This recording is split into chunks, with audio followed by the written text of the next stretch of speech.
Telangana Congress MLC అభ్యర్థిగా Vijayashanti nomination దాఖలు చేశారు. పార్టీ నేతలతో కలిసి వెళ్లి రిటర్నింగ్ అధికారికి నామినేషన్ పత్రాలు అందజేశారు.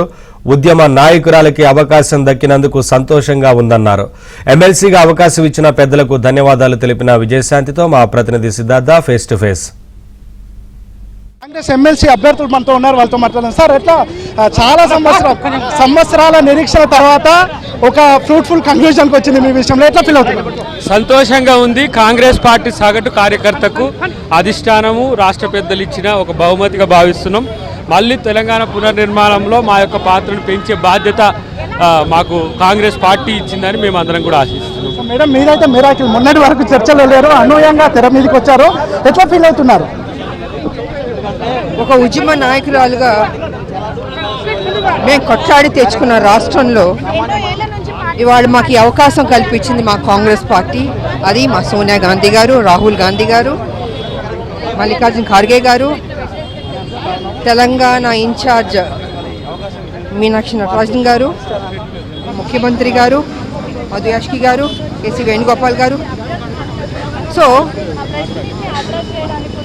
మా రాష్ట్రం ఎప్పుడో రావాల్సింది కాంగ్రెస్ అధికారంలోకి, ఎందుకంటే సోనియా గాంధీ గారు తెలంగాణ ఇచ్చారు కాబట్టి. కానీ ఇప్పుడు ఇన్ని సంవత్సరాల తర్వాత మళ్ళీ మేడం, అసెంబ్లీలో మండలిలో కవిత వర్సెస్ విజయశాంతి ఉండబోతుంది అని కాంగ్రెస్ నాయకులు అనుకుంటున్నారు, ఎట్లా ఉండబోతుంది? ఇవాళ ఫస్ట్ డే కదండి, ఇవాళ ప్రమాణ స్వీకారం చేస్తాం. సో మున్ముందు ఉంటుందేమో యుద్ధం, లెట్స్ సీ.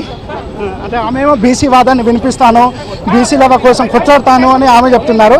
అందుకోసమే మిమ్మల్ని చూస్ చేసుకున్నారని ఒక చర్చ జరుగుతూ ఉంది.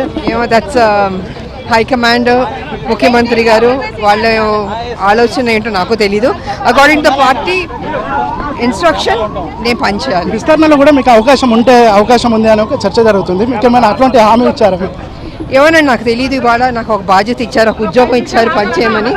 సో ఈ ఉద్యోగంలో సిన్సియర్గా పనిచేయాలి. మా తెలంగాణలో ఉద్యమకారులం కాబట్టి వెరీ వెరీ హ్యాపీ పార్టీని తనని ఇచ్చిందని చెప్తున్నటువంటి సిచ్యువేషన్ ఉంది.